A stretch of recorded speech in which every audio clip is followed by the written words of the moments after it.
I just picked up the Garmin Striker Vivid 5CV, and we're gonna see what's in the box, how easy it is to set up, and what features it offers. Let's get started. All right, so let's open her up. Right on top, we've got the little unit.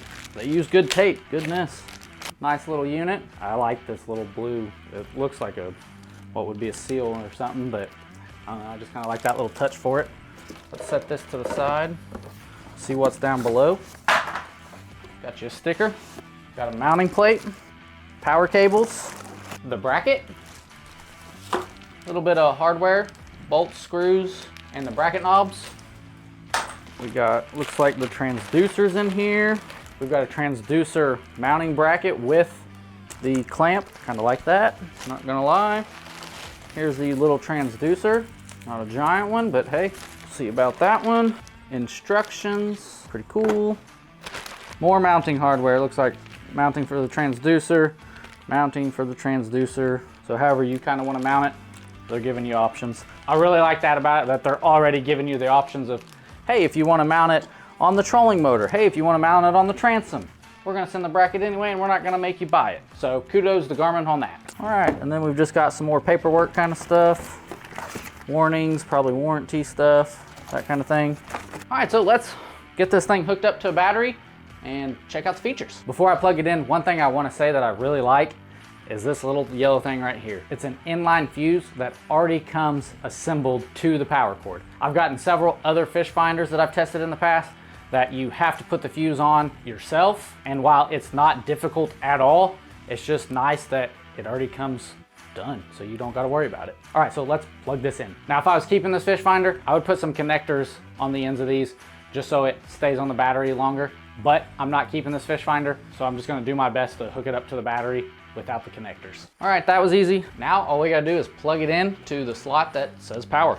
Pretty simple. One thing you do have to notice if you've never done a fish finder before, they often come with a slot cut out of them. I don't know if I can get close enough, but there's a slot right here in the middle of the red, and you've got to line it up just right and it'll slide in place. This just makes sure all the wires and all the guides align perfectly. Now let's turn her on, and we are turned on. Look at that, boom, right there.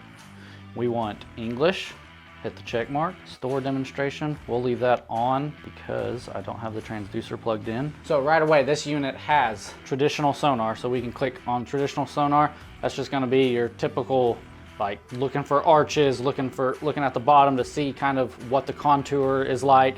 You know, it'll show you where the fish are at, obviously, all that kind of stuff. We can go back, we can change our settings here with this 3 lines button. We can go back with the back button here, go back again. There's also clear view, which clear view is kind of like a down scan. Actually, I do believe it is Garmin's down scan, and that's also where the CV comes in. So clear view is going to give you a better picture of what's actually on the bottom. It'll still show you some fish arches and stuff, but this is really for determining what is on the bottom where you're fishing. Let's go back. A flasher. I know nothing about flashers. I've never been ice fishing, so if you know about flashers, then great for you. I honestly don't know. You know, it is telling me the depth here, the time of day, device voltage, your depth again up here in the corner, distance to destination, arrival, course, all that stuff. Water temperature, that's a good feature to have, is another water temperature. Let's go back. We can do split frequency, so you can get 2 different kind of details here. You can, you know, get your very detailed one that's gonna just pick up everything in the water, and then you can get a not so detailed frequency, and that way you can see the bottom a little better, and you're not gonna be fighting everything on the screen and everything looks like a fish. Let's go back again. And then we can do traditional and clear view running at the same time.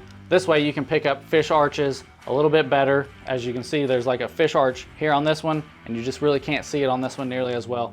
So this will help you see the bottom at the same time and see the fish arches just better. Next, the quick draw map. I think this is where it really kind of shows its price point. The quick draw map is great because you can literally map your own body of water, but also that means you have to map it. You're not gonna get a map of the entire lake or river or wherever you're fishing, but it's also not a high-end fish finder. And then another setting, you can do all 3 settings. So you can have the map running, you can have your traditional, and you can have your clear view or down scan running all at the same time. It's pretty small on this 5-inch screen, to be honest, but you can do it. It is possible. All right, some things that I like about it right off the bat are the buttons. They're pretty self-explanatory. Check mark means yes, go back. It's like a little U-turn. Zoom in, zoom out, pretty simple.